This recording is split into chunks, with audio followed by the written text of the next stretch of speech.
Tu kaedah belajar. Antara tindakan dia, lepas ni kita belajarlah sakaratul maut ni macam mana keadaan dia.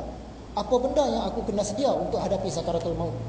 Alam kubur ni macam mana keadaan dia? Kita bacalah buku. Apa aku kena siap untuk senang masa alam kubur? Padang mahsyar ni macam mana cerita dia? Bacalah buku, tanyalah ustaz-ustaz, belajarlah kan. Bila kita belajar tu kita akan tahu, oh rupanya nak senang di padang mahsyar ni begini kena buat. Jadi setiap alam ni kita belajar. Apa benda yang kita nak kena sedia? Itu tindakan kita. Jangan lepas belajar ni tak payah. Sekadar dengar saja. Tak ada tindakan, rugi. Dan yang akhirnya kata Imam Ghazali, jalan itu tertutup.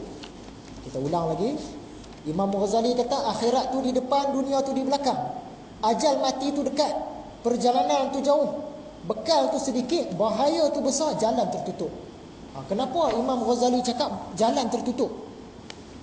Jalan ke akhirat, jalan ke matlamat terakhir kita, syurga tu tertutup. Tertutup ni sebab dia benda gaib, benda kita tak nampak. Kalau kita nampak lain cerita, kita nampak dah syurga tu. Dah tentulah orang berlumba-lumba nak syurga. Nampak dah neraka tu di dunia ni. Tentulah orang semua pakai buat baik, takutkan neraka. Masalah dia sekarang tak nampak. Kita tak nampak dosa tu macam mana, pahala tu macam mana, kita tak nampak. Kalau nampak macam duit dah tentu kita kumpul. Kita senyum kat orang dapat RM10 masuk dalam bank. Kalau sehari tu senyum 100 kali tu dia dapat banyak mana. Dah tentu kita akan senyum saja di mana-mana pun. Sebab kita nampak. Masalah dia sekarang kita tak nampak. Sebab tu dah Imam Ghazali kata jalan tu tertutup. Tak nampak. Dosa pahala tak nampak. Sebab tu kita remehkan dia. Malaikat-malaikat yang membuat catatan amal baik buruk kita tak nampak. Sebab tu kita buat remeh. Syaitan-syaitan, jin-jin yang menggoda kita supaya kita buat benda jahat, kita tak nampak. Sebab tu kita pandang remeh. Malaikat maut kita tak nampak. Sebab tu kita pandang remeh. Begitu juga alam akhirat pada mahsyar, semua tu kita tak nampak. Sebab tu kita tak apa ambil tahu, tak apa peduli. Kan? Dengar orang cerita, dengar. Tapi nantilah, takkanlah mati malam ni kot. Nantilah ada peluang nak belajar lagi ni. Sebab tu dikatakan jalan tertutup. Kita tak nampak. Jadi kita ulang lagi kata Imam Ghazali ni, baru hikmah yang pertama tu. Dia punya syarah. Akhirat itu di hadapan, dunia itu di belakang. Ajal itu dekat, perjalanan itu jauh, perbekalan itu sedikit, bahaya itu besar, jalan itu tertutup. Syarah yang ni saja pun rasa-rasa dah boleh menginsafkan kita kalau kita renung-renung dan berfikir. Sebab tadi kata Imam Ghazali apa dia? Sesungguhnya hal yang demikian itu menjadi pengajaran bagi siapa yang mempunyai hati. Orang yang tak ada akal fikiran, dia dengarlah apa pun dia buat tak tahu kan. Orang yang ada hati, ada perasaan, dia takut, memang sungguhlah. Memang sungguh aku ni semakin menuju kepada mati. Mati tu bila-bila boleh berlaku. Dah mati, macam-macam tempat pula nak kena pergi. Sedangkan bekalan aku pula sikit.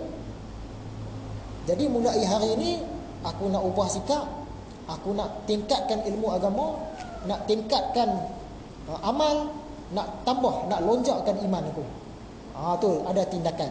Bila kita belajar ada tindakan, baru dia datang manfaat. Kalau tidak, tak ada manfaat. Macam kata Imam Ghazali tadi, manusia yang sangat menderita azab pada hari kiamat ialah orang berilmu yang tidak diberi manfaat oleh Allah Subhanahu Wa Taala dengan ilmunya. Kita belajar ni, kan? Motivasi macam mana nak pergi ke alam akhirat, tiba-tiba kita buat tak tahu je. Tak ada manfaat. Kita takut kita termasuk golongan tu. Kita ada ilmu tapi sangat menderita pada hari kiamat. Jadi saya menyerulah kepada diri saya sendiri dan juga kepada hadirin semua, bila balik saja hari ini kita fikir-fikirlah tentang alam akhirat. Sebab apa? Cukuplah mati itu sebagai peringatan. Kita fikir tentang mati, automatik ilmu kita pun kita nak tambah, iman kita pun meningkat, amal kita pun kita nak tambah. Senang je. Tak payah fikir benda lain. Fikir mati saja pun dah cukup dah sebenarnya bagi orang yang mempunyai hati, kata Imam Al-Ghazali. Jadi nampaknya hari ini setakat hikmah yang pertama sajalah. Kita tak dapat masuk bab yang pertama, kelebihan ilmu.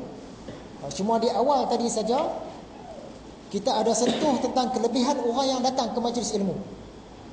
Antara dia, dimudahkan Allah jalan ke syurga. Kita lah hari ni, insya-Allah. Yang keduanya, malaikat sayang dengan kita. Yang ketiga, kita belajar satu bab daripada ilmu lebih baik daripada dunia dan isinya. Dan yang keempat, kita belajar satu bab daripada ilmu. Ni bab cerita pasal mati saja hari ini lebih baik daripada sembahyang sunat 100 rakaat.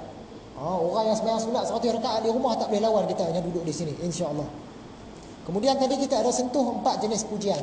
Puji kok mana pusing pun sebenarnya kita memuji Allah. Sebab itu disebut alhamdulillah, segala puji bagi Allah. Lepas ni kita fahamlah kenapa disebut segala puji bagi Allah. Kita puji kok mana pun semua kena pada Allah, bukan kena pada makhluk. Sebab itu alhamdulillah. Dan yang akhirnya kita sentuh kata-kata hikmah Imam Al-Ghazali yang pertama. Saya bubuh dalam nota tu 6. Baru yang pertama pun dah habis masa orang. Kalau syarah 6 dia tak tahu lah. Saya syarahkan ni pun saya rasa suspend lah. Sebab duk ingat mati kan.